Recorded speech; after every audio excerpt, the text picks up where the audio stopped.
स्वागत है आपका भारत समाचार में। आपके साथ मैं हूं स्वाति श्रीवास्तव। सबसे पहले तो हम तमाम दर्शकों को अंतर्राष्ट्रीय महिला दिवस की शुभकामनाएं भारत समाचार की तरफ से। अंतर्राष्ट्रीय महिला दिवस है आज। महिलाओं के जज्बे को भारत समाचार का सलाम, नारी शक्तियों को सलाम, महिलाओं को भारत समाचार का अभिनंदन। और हर एक क्षेत्र में महिलाओं की ऊंची उड़ान और नारी के सपने की धरोहर, सृष्टि से लेकर सृजन से सेवा तक, तमाम ऐसे मौके जो कहा जाता है कि सिर्फ इन कामों को नारियों से बेहतर कोई नहीं कर सकता। और देखिए, सबसे महत्वपूर्ण बात यह है कि आज नारियों का दिन है, महिलाओं को याद किया जा रहा है। और इतना महत्वपूर्ण क्या है, क्यों है ये, इसको क्यों मनाया जाता है और इसके पीछे इतने महत्वपूर्ण तर्क क्यों है। देखिए, आज की सबसे महत्वपूर्ण तस्वीर ये आई जब देश के प्रधानमंत्री ने आज कई महत्वपूर्ण महिलाओं को, जिन्होंने देश की प्रगति में एक विशेष योगदान दिया है, उनको जब सम्मानित किया तो ये तस्वीर पूरे देश के लिए एक नजीर बनी। तो देखिए, कहा जाता है कि हर एक क्षेत्र में महिलाओं की ऊंची ऊंची उड़ानें हैं और ऐसे में तमाम ऐसे अभूतपूर्व महिलाओं के काम, उनके प्यार, उनके सम्मान और सराहना से भरे दिन को लोग आज शुभकामनाएं दे रहे हैं। और इस वक्त हमारे साथ इस खास पैनल पर, भारत समाचार के इस पैनल पर तमाम खास जो महिलाएं हैं जुड़ी हैं अपने अपने विशेष क्षेत्रों से, जिन्होंने एक उपलब्धियां कायम की है। मैं सबसे पहले उनका तारुफ करवाती हूं। मेरे साथ जुड़ चुकी हैं वर्षा वर्मा जी, समाज सेविका है। कोविड काल जैसे कठिन समय में उन्होंने देश और प्रदेश की कितनी सेवा की, उनसे जुड़े तमाम किस्से हैं, उन्हीं की जुबानी से हम जानेंगे। और इसके अलावा मेरे साथ अनामिका शर्मा जी मौजूद हैं, वर्ल्ड चैंपियन हैं वो स्काई डाइविंग की। आप दोनों का ही बहुत बहुत स्वागत है भारत समाचार पर। शुरुआत मैं करूंगी वर्षा शर्मा जी आपके साथ। वर्षा जी, आपसे जुड़ी जो चीज़ें हैं मैंने देखी, कुछ वीडियोस में मैंने देखा। अक्सर आपसे जानना चाहेंगे कि अक्सर लोग हिम्मत नहीं कर पाते जब आप लावारिस शवों का संस्कार करवाते हैं। लावारिस किसी व्यक्ति के साथ ये पर्टिकुलर वर्ड जब जुड़ जाता है तो वो इंसान सोच नहीं पाता है कि क्या होता है। आप तो ऐसे लोगों का अंतिम संस्कार करवाती हैं, कहाँ से आता है ऐसा हौसला? साहस तो देखिए परिवार से आता है। और मुझे लगता है जब कोई भी व्यक्ति इन बातों को समझ लेता है कि कुछ ऐसी रीतियां चली आ रही होती हैं जिनको हम कभी कभी कुरीति भी कह सकते हैं, या उसमें एक बदलाव की ज़रूरत होती है। और अगर आपको लगता है कि राइट डायरेक्शन में एक बदलाव की ज़रूरत है और आप उसको कर सकते हैं, तो डेफिनेटली आप वेट ये ना करें कि कोई पड़ोसी वो पहल करे, उस पहल को आप करिए। और जो महिलाएं ज़्यादा ममतामयी होती हैं, महिलाएं जननी होती हैं, और जब अंतिम संस्कार में उनको नहीं जाने दिया जाता है तो मुझे लगता है एक जीवन भर वो बोझ रहता है। तो वो सारी चीज़ें जब आपके जहन में बैठ जाती हैं, और फिर आप एक बदलाव लाने का सोचते हैं, समाज में वो बदलाव लाने का सोचते हैं। और एक छोटा सा इंसिडेंट मैं आपके साथ शेयर करती हूँ। जब मैं लगभग 13-14 वर्ष की आयु में, मैं अक्सर देखती थी कि जो लखनऊ के चौक क्षेत्र में मेडिकल कॉलेज और मॉर्चरी और बैकुंठ गुल्लाला घाट, ये तीनों का ये आपस में वो रहता था। और बॉडी अक्सर, अब तो गवर्नमेंट ने बहुत सारे अच्छे बदलाव, पॉजिटिव चेंजेस ले आए हैं। अक्सर मैं देखती थी कि डेड बॉडी को एक रिक्शे पे लाद के ले जाया जा रहा होता था। वो सफ़ेद कफन, जिसको कहते थे, बचपन में कफन नहीं पता होता था, मुझे लगता था वो सफ़ेद कपड़ा है, जो अब पता चलता है कि वो सफ़ेद कफन होता है, जिसका सर भी लटक रहा होता था, जिसके पैर भी लटक रहे होते थे। तो वो चीज़ें जहन से निकलती नहीं थी। उसी समय एक जहन में वो चीज़ बैठ गई कि नहीं, यही एक ऐसी चीज़ है जहाँ पे बदलाव लाने की ज़रूरत है, जहाँ पे वो सारी चीज़ें। तो उसी क्षेत्र में धीरे धीरे डेस्टिट्यूट पीपल्स पे वर्क करते करते जब आप उनकी सेवा करते तो आपको एक अटैचमेंट हो जाता है, जज्बा आता है, अटैच्ड हो जाते हैं। और फिर या तो वो ठीक हो जाते हैं तो आप शेल्टर होम भेजते हैं, नहीं ठीक होते तो आपको क्रिमेशन कराना होता है, उनकी डेथ हो जाती है। अच्छा, जब आपको वो क्रिमेशन हाथ में नहीं आता है तब एक मलाल सा लगता था। तो धीरे धीरे इसी क्षेत्र में आगे ये जोश और जज्बा, मैंने बात कही, कहने में ये शब्द बहुत बड़े हैं, लेकिन किसी महिला के लिए, किसी भी नॉर्मल इंसान के लिए ये इतना साहसिक कार्य करना, ये अपने आप में बहुत बड़ी बात है, बहुत बड़ी बात है ये। नहीं, ऐसा लगता है। और मुझे लगता है कि जब आप मैदान में उतर जाते हैं एक अच्छा लक्ष्य लेकर के, तो फिर आपको वो चीज़ें बहुत बड़ी नहीं लगती हैं, आपके रोज़मर्रा में वो शामिल हो जाती हैं। जी बिल्कुल। मेरे साथ एक और ख़ास शख्सियत है जो इस वक्त भारत समाचार पर मौजूद हैं। अनामिका शर्मा जी। अनामिका जी, मैं आपसे आपकी ज़ुबानी जानना चाहती हूँ, क्योंकि एडवेंचर आजकल बहुत ज़्यादा इन चीज़ों का महत्व बढ़ रहा है, लोग बढ़ रहे हैं, आजकल के युवा इससे बहुत ज़्यादा प्रेरित है। लेकिन आपने तो इतना बड़ा जो जज्बा है, आपके नाम तो इतनी बड़ी उपलब्धि है, आप इसको किस तरीके से बयां करेंगी, किस तरीके से आप अपने युवाओं को इंस्पायर करेंगी कि कैसे वो आगे बढ़े इन क्षेत्रों में? जी, पहले मैं आपको बहुत सारा धन्यवाद कहना चाहूँगी जी। और फिर मैं थोड़ा सा अपने जर्नी के बारे में आपको बताना चाहूँगी। तो आपको पता चलेगा कि इसमें मेरे से ज़्यादा योगदान मेरे परिवार और मेरे पिताजी का था। तो मैंने अपना पहला स्काई डाइविंग किया था जब मैं 10 वर्ष की थी और मेरे पापा एक सैनिक थे और पहले वो एयरफोर्स में थे। तो जब वो रिटायर हुए थे तो उन्होंने मुझे मेरा पहला स्काई डाइविंग कराया था 10 साल के वर्ष में और मुझे बहुत ज़्यादा अच्छा लगा था वो स्पोर्ट्स। फिर आपको लाइसेंस लेने की इसकी प्रक्रिया ये है कि आप 18 साल की होनी चाहिए अकेले जंप करने के लिए। तो जैसे ही मैं 18 साल की हुई थी उस टाइम कोविड चल रहा था और 2020 में मेरे पापा फिर मुझे लेके गए और हम अपना स्काई डाइव दुबई से लाइसेंस लिए और उस वक्त जब मैं लाइसेंस ली थी तो मैं भारत की सबसे कम उम्र की महिला बनी थी स्काई डाइविंग लाइसेंस लेने वाली। जी, ये इतनी साहसिक चीजें होती है, आम व्यक्ति तो सोच भी नहीं सकता है स्काई डाइविंग करना। आप एक महिला होके स्काई डाइविंग करती हैं, ऊंचे ऊंचे से उड़ान भरती है और उसके बाद कैसा एक्सपीरियंस रहता है, कैसा अनुभव रहता है एक महिला होने के नाते? आपने बताया कि आपके परिवार को आपका पूरा सपोर्ट मिला, लेकिन कुछ महिलाएं ऐसी होती हैं उनको सपोर्ट मिलता नहीं है परिवार का, किस तरीके से उनके लिए आप कहेंगे? तो मैं ये दोनों महिला और परिवार दोनों को कहूंगी कि मुझे लगता है कि सबसे अच्छा दोस्त जो होना चाहिए हर एक व्यक्ति का वो उसका परिवार होना चाहिए। ये बेस्ट तरीका है कि आप अपने कम उम्र में सबसे ज्यादा गलतियां अवॉइड कर सको, क्योंकि आपको कोई भी दिक्कत है, कोई भी प्रॉब्लम है, आप अपने पेरेंट्स से जाके शेयर कर रहे हो। तो इसमें स्पोर्ट्स में मैं बहुत ब्लेस्ड थी कि मेरे पास मेरे पापा थे गाइड करने के लिए। और जब मैं ये स्पोर्ट्स शुरू की थी तो मुझे बहुत ज्यादा डर लगता था, बहुत ही ज्यादा। मुझे ये भी नहीं पता था कि मैं लाइसेंस ले पाऊंगी कि नहीं, क्योंकि इसमें काफी स्टेजेस होते हैं, आप पास और फेल होते हो। मैं काफी बार फेल भी हुई हूँ इसमें। तो बट जब आप ले लेते हैं, जब मतलब कि इतने सारे स्टेजेस के बाद आप फाइनली पहुंच जाते हो ना जिसके लिए आप इतना मेहनत कर रहे हो, तो उससे ज्यादा रिवॉर्डिंग फीलिंग मैंने आज तक नहीं फील किया है। बहुत एम्पावर्ड फील होता है, बिकॉज आप सोच रहे हो आप 14,000 फीट से कूदे हो, आप जिंदा जमीन पे आ गए, तो आपको बहुत एम्पावर्ड फील होता है और बहुत स्ट्रॉन्ग फील होता है। और मैं बाकी सारे यूथ को भी यही कहना चाहूंगी कि फॉलो योर पैशन, और even if not extreme sports, हम सबको एक स्पोर्ट्स अपने लाइफ में रखना चाहिए, अपने फिजिकल हेल्थ के लिए और मेंटल हेल्थ के लिए। बिल्कुल, ये बहुत ज़रूरी है। अब देखिए, जैसे कि हम लोग आज महिला दिवस मना रहे हैं, देश की आधी आबादी की बात की जाती है। आप दोनों से मेरा सवाल रहेगा, चूंकि आप लोग दोनों लोग मेरे साथ जुड़ी हुई हैं। आधी आबादी, हम महिलाओं को लेकर देश का, आप लोगों को लगता है कि कुछ नज़रिया बदला है, सोच बदली है आधी आबादी को लेकर? क्योंकि आप लोगों ने अपने अपने क्षेत्रों में बहुत ज़्यादा उपलब्धि रचित की है, सारी चीज़ें आपने बताई, एक्सपीरियंस वाकई में लोगों के लिए कहा जा सकता है इंस्पिरेशन आगे चलकर बनेंगे। वर्षा जी। बिल्कुल, नज़रिया, न सिर्फ नज़रिया बदला है बल्कि बहुत सपोर्ट मिला है। मुझे लगता है बिना सपोर्ट के, चाहे वो आप फैमिली का सपोर्ट मानिए, समाज का सपोर्ट मानिए, शहर का, देश का, किसी का भी सपोर्ट, इतना सा भी बहुत इंपॉर्टेंट होता है। जब इतना सपोर्ट जब सबका मिलता है तो फिर एक बहुत बड़ा वो सपोर्ट होता है जो आपको मेंटली फिजिकली स्ट्रांग करता है। तब कहीं आप जीवन में आगे बढ़ते हैं। आप कोई भी क्षेत्र उठा करके देख लिए, कोई भी क्षेत्र अछूता नहीं रहा है। अभी कुछ समय पहले तक फाइटर पायलट के लिए महिलाएं नहीं जाती थी कि अगर उनको दुश्मन पकड़ लेगा तो उसका मिसयूज होगा अलग तरीके से, लेकिन अब देखिए आप, वो भी क्षेत्र अछूता नहीं रहा है। महिलाएं शमशान पर जा करके अगर किसी लावारिश को या वारिश को कंधा दे रही हैं तो उसके बाद तो मुझे लगता है कि ना हमें उनकी किसी शक्ति पे डाउट करना चाहिए और ना हमें समाज के जो सपोर्ट है उस पर डाउट करना चाहिए। अच्छा वर्षा जी, आपसे मैं पर्सनली जानना चाहूँ, क्योंकि आप देखिए ये काम करते लगती है, किसी के लिए सोचना भी।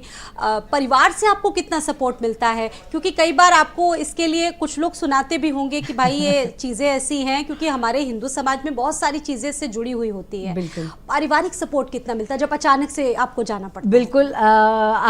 ये परिवार का अगर सपोर्ट ना मिल पाए तो कोई भी महिला या कोई भी पुरुष एट द सेम टाइम अगर कुछ अपने मन का या कुछ बेहतर करना चाह रहे हैं और फिर बिल्कुल डिफरेंट कुछ अगर करना चाह रहे हैं तो डेफिनेटली हर कदम पे आपके आते हैं, बाधाएं आती हैं, लेकिन इन्हीं बाधाओं को जब आप पार कर लेते हैं और परिवार का सपोर्ट जब पूरी तरह से मिलता है तब आप मेंटली रिलैक्स होकर के कोई काम कर पाते हैं। अभी भी आप बता रही थी कि आप यस 2 डेड बॉडीज को दाह संस्कार करवा कर आई। जी मैं बताऊं आपकी इस बात पे, मैं अभी 2 बॉडीज को क्रिमेट करके आ रही हूं और तुरंत मैंने अपने परिवार के साथ में शिवरात्रि की पूजा भी की है। तो ना मैंने परिवार को छोड़ा है, ना मैंने अपने पैशन को छोड़ा है और ना मैं आपके चैनल में इंटरव्यू छोड़ पाई, तो मैं यहाँ पे हूँ वापस।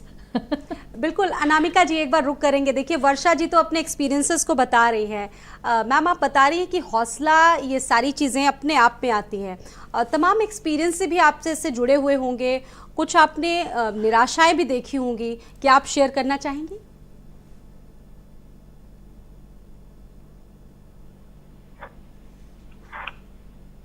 हेलो, आपको मेरी आवाज़ आ रही है? अनामिका जी आप मुझे सुन पा रही हैं? फिलहाल उनसे कनेक्ट नहीं हो पा रहा है। क्या आपको मेरी आवाज आ रही है वर्षा जी? अनामिका जी? हाँ जी आ रही है, मुझे आ रही है आपकी आवाज। जी बिल्कुल, मैं बदलावों के बारे में बात कर रही हूँ। देश आज महिला दिवस मनाया जा रहा है, महिलाओं पर बड़े बड़े व्याख्यान दिए जा रहे हैं और सारी चीज़ें देखिए हो रही है। अगर हम पॉजिटिव एस्पेक्ट लेकर चल रहे हैं तो नेगेटिव भी हमको देखना होगा। नज़रिए की बात हो रही थी। महिलाओं के लिए खेलों में लगातार तमाम चीज़ें बढ़ रही हैं आगे। महिलाओं को एक कहा जा सकता है नए नए पायदान मिल रहे हैं। आपको लगता है कि अभी इसमें कुछ बदलाव होना चाहिए कि नहीं?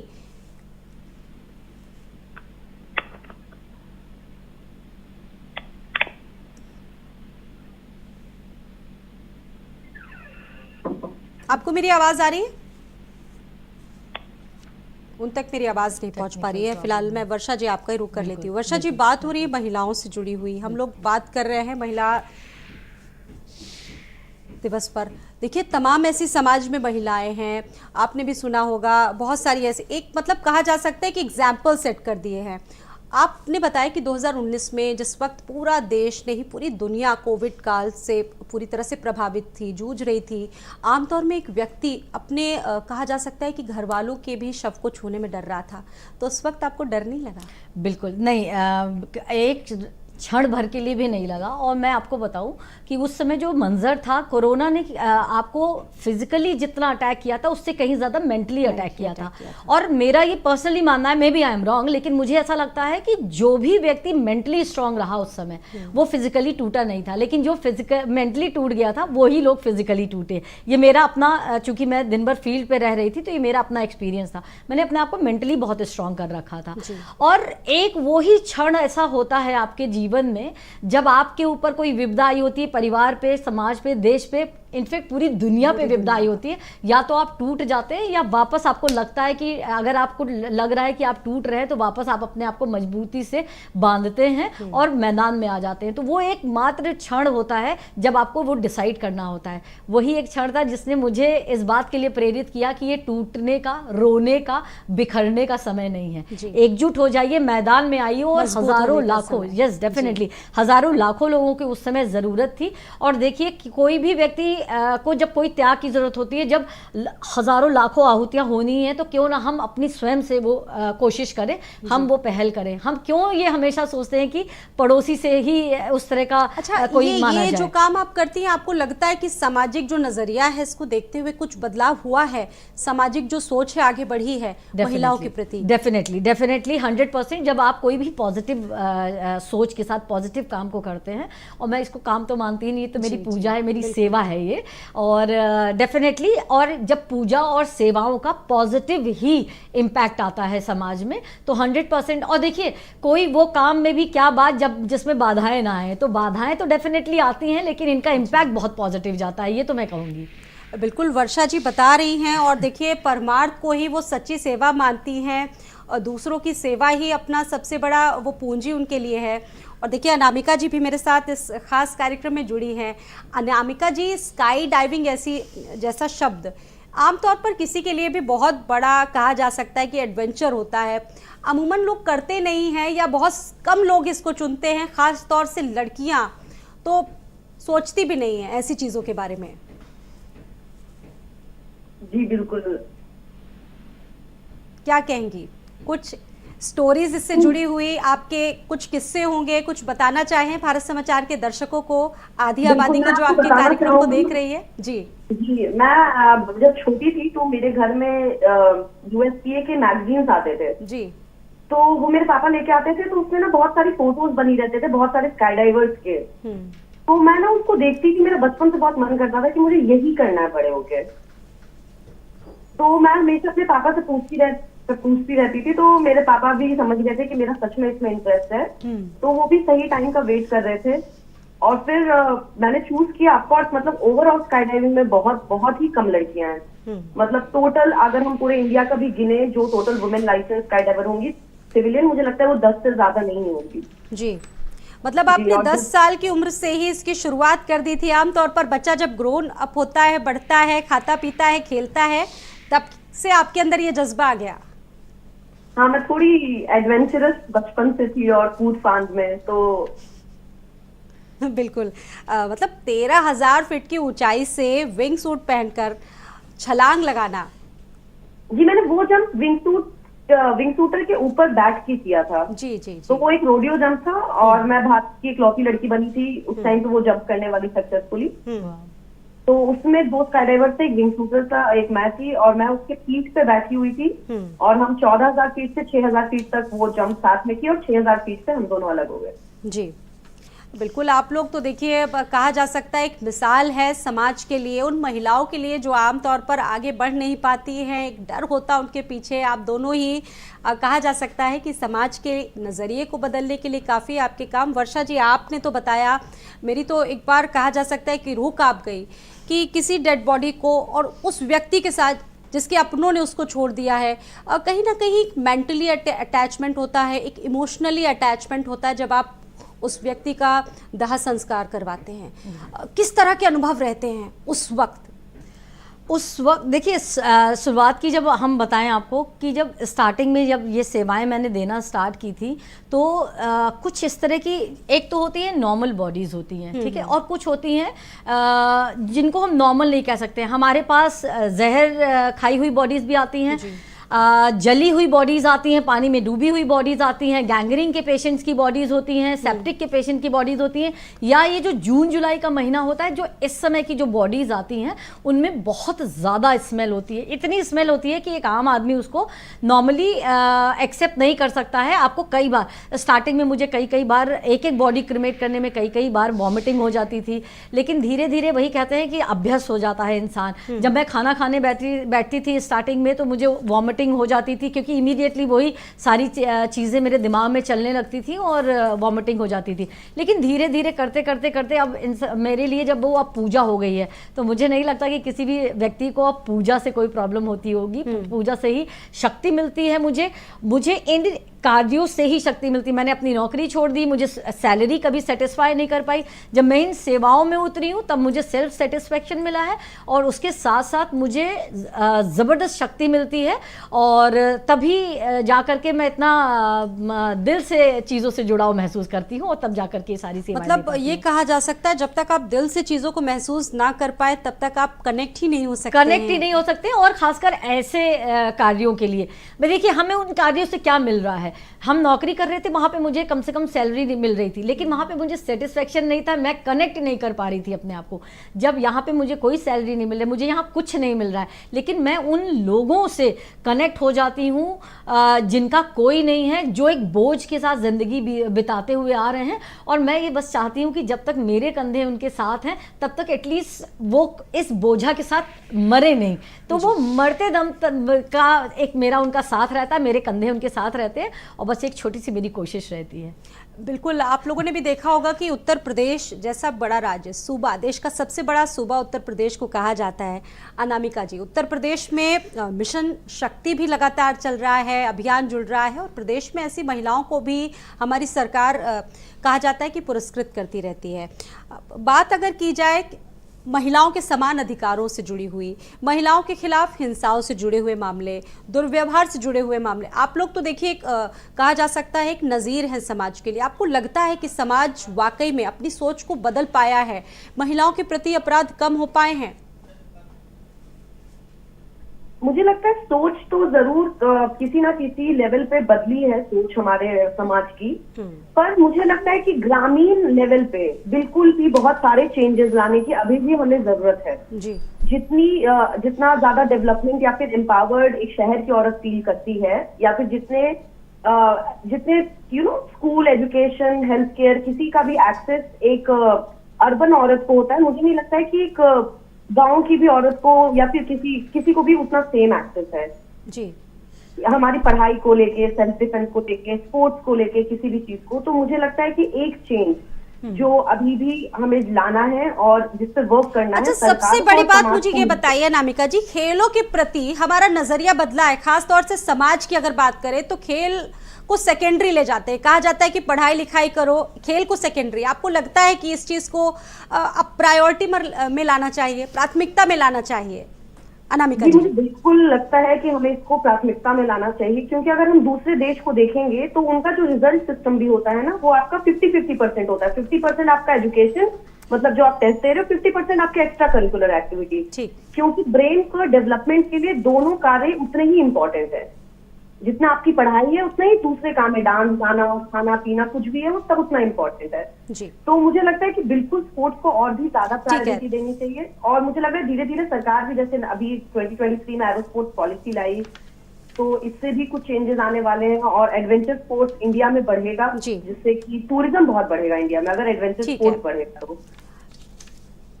ठीक है, आप दोनों का ही बहुत बहुत धन्यवाद जुड़ने के लिए। तो देखिए, ये वर्षा जी और अनामिका जी जिन्होंने हमारे साथ बातचीत की, ये वाकई समाज के लिए एक बहुत बड़ा एग्जाम्पल सेट करती है कि अगर एक महिला कोई भी दृढ़ संकल्प ले ले तो वो क्या नहीं कर सकती। और फिलहाल इसी के साथ हमारी इस खास पेशकश में इतना ही। आप दोनों का बहुत बहुत धन्यवाद। और इस वक्त आपको सीधा लिए चलेंगे गोरखपुर, जहां पर मुख्यमंत्री योगी आदित्यनाथ पहुंचे हैं, तमाम लोग वहां